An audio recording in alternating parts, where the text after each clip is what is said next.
रात के 3 बजे के करीब रोहित की आँख उसके कुत्ते के बार बार भौंकने से खुल जाती है। रोहित चिढ़ता हुआ, इस रॉकी को क्या हुआ? ये आज इतना तेज तेज क्यों भौंक रहा है? इतना कहकर वह फिर से सोने का प्रयास करता है, किंतु 5 मिनट के बाद फिर से दोबारा वह अपने कुत्ते को भौंकने से उठ जाता है। इस बार रॉकी कुछ ज़्यादा ही चिल्ला रहा था। रोहित अपने कुत्ते रॉकी को उल्टा सीधा बोलते हुए दरवाजे तक जाता है, ताकि रॉकी का भौंकना उसकी गुर्राहट में बदल गया। रोहित को बहुत अजीब लगा। रोहित, अब इसे क्या हुआ?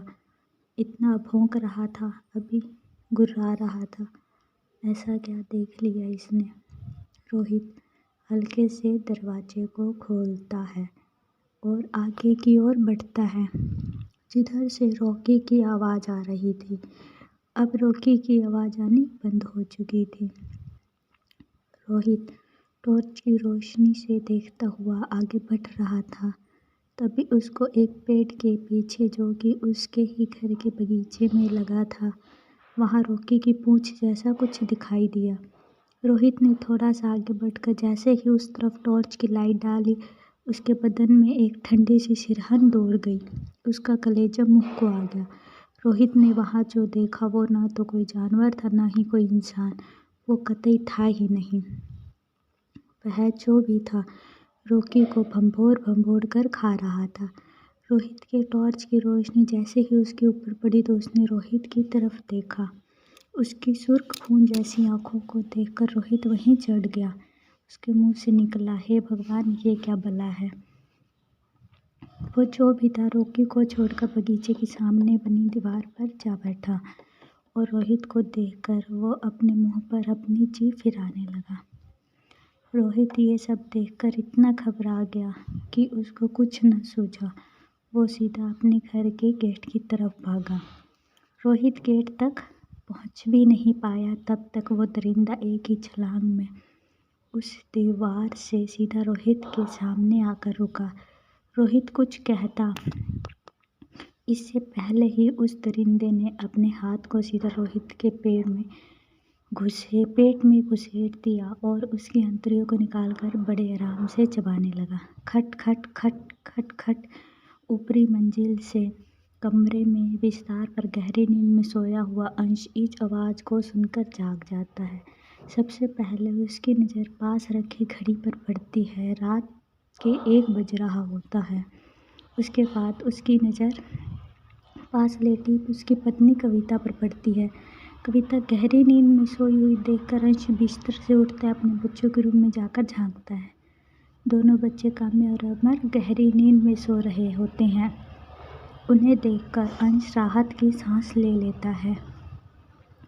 बेड पर बैठकर अंश गिलास में रखा पानी पीता है। पानी खत्म करके वो गिलास टेबल पर रखता ही है कि पुन खट खट खट खट की आवाज़ सुनता है। तब उसे पता चलता है आवाज़ उसके मेन गेट के खटकने की है। अंश ऊपर से खिड़की खोलकर नीचे झांकता है। नीचे वह कुछ ऐसा देखता है जिससे उसके रोंगटे खड़े हो जाते हैं। वह देखता है कि एक काली काया, जिसके पूरे शरीर पर बड़े बड़े बाल, उसका सिर भेड़िए सा है, बहुत तेजी से दरवाज़ा पीट रहा है। नीचे का नज़ारा देखकर अंश डर के मारे कांपने लगता है और तुरंत खिड़की बंद कर देता है। तुरंत अपनी पत्नी को नींद से उठाता है। कविता आंखों को मलते हुए पूछती है, क्या हुआ जी, इतनी रात को क्यों उठाया? अंश आगे बोलने से पहले ही कविता के होठों पर उंगली रख देता है और खिड़की की तरफ इशारा करते हुए कहता है, वहाँ कुछ भयानक है, बहुत ही भयानक। कविता, ऐसा क्या है? अंश, मैं नहीं जानता, पर जो भी है बहुत भयानक। कविता, मैं देखती हूँ। इतना कहकर वह खिड़की की तरफ जाने लगती है। अंश, नहीं, मत देखना कि वो क्या बला है। अब तक दरवाज़ा खटखटाना बंद हो गया था। अंश ने सोचा वो जो भी था शायद अब वो जा चुका है, इसीलिए वो कविता से कहता है, दरवाज़ा खटखटाना बंद हो गया है, शायद वो चला गया, मैं देखता हूँ, खिड़की खोलिए। जैसे ही अंश खिड़की खोलता है तो देखता है कि सामने छत पर वही परछाई जो दरवाज़ा खटखटा रही थी वो बैठी है और वही कविता और अंश के घूरे जा रही है। उसकी आंखें खून के समान लाल हो रही थी। उसके इस तरह घूरने से कविता की खिड़की बन जाती है। तभी वो दरिंदा अंश की छत से दूसरी तरफ छलांग लगाता है और उसके सामने से गायब हो जाता है। कविता और अंश राहत की सांस लेते हैं और बिस्तर पर बैठ जाते हैं। दोनों आपस में बातें करते हैं। अमर की आवाज़ सुनते हैं जो बहुत तेज़ी से चीख रहा था। दोनों भागकर बच्चे के कमरे की तरफ जाते हैं। अंश कमरे को खोलकर देखता है तो उसकी रूह कांप जाती है।